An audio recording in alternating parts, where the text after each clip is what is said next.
grateful to be with you here today. I don't believe that there's any such thing as accidents. And so when Dr. Yasmin, who's been a great friend of mine, we've both been speaking for about 10, 15 years, said, would you be of service? I said, absolutely yes. I didn't even hesitate. And there's one thing that I say every single day, is that I'm in the right place, at the right time, meeting the right people. I live my life synchronistically. And I know today, and I don't know what it's going to be, but there's going to be something that I receive from you, something that I give to you that's going to be that aha moment. That's going to be a very important experience in both of our lives. So I'm very happy to be here.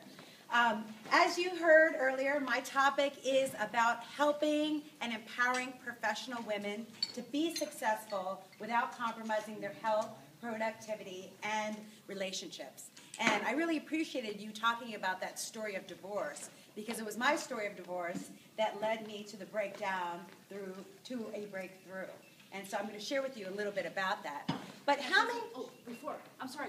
There are wonderful places in the program. I forgot to say that you could take notes on all of the wonderful things that our speaker is talking about. Thank you. Thank you. So how many people think that if you had a whole team of 20 people, you still wouldn't achieve all that you need to do in a day? Anybody? Is anybody overwhelmed by all the things on their to-do list? It just goes on and on and on and on.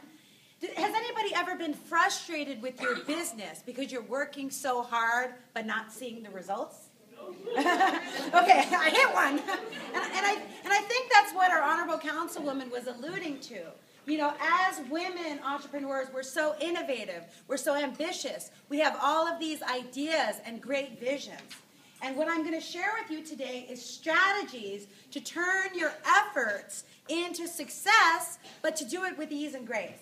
And the reason I do it with ease and grace is some people look at me, ease and what?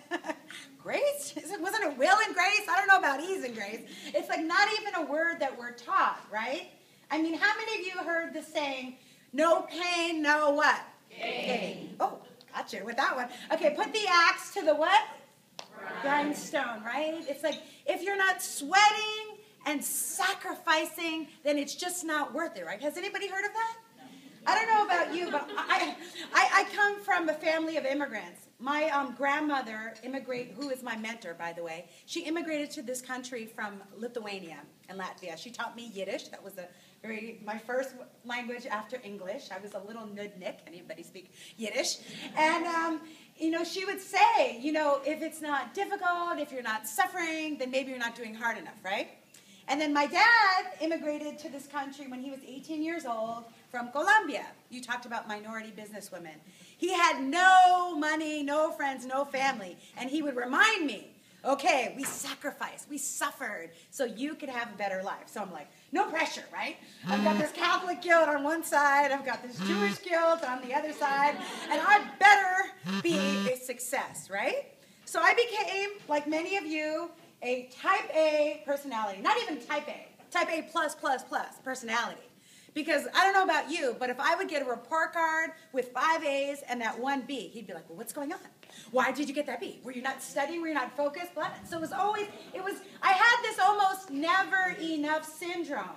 And I would go, and do. And I thought that's the way you're supposed to do it, right? Weren't we taught to be a human doing?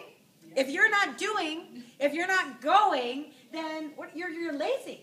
The only Spanish my dad taught me would have been helpful to learn Spanish instead of Yiddish, growing up in California.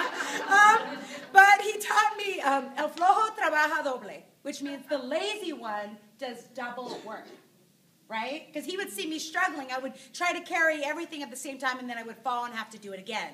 So I never wanted to be lazy. I was going to prove to him that I was a hard worker, that I was his good little muñequita, little doll, and I was going to be successful, right?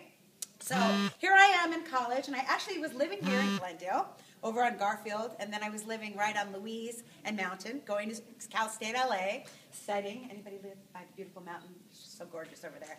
And I was studying, and I was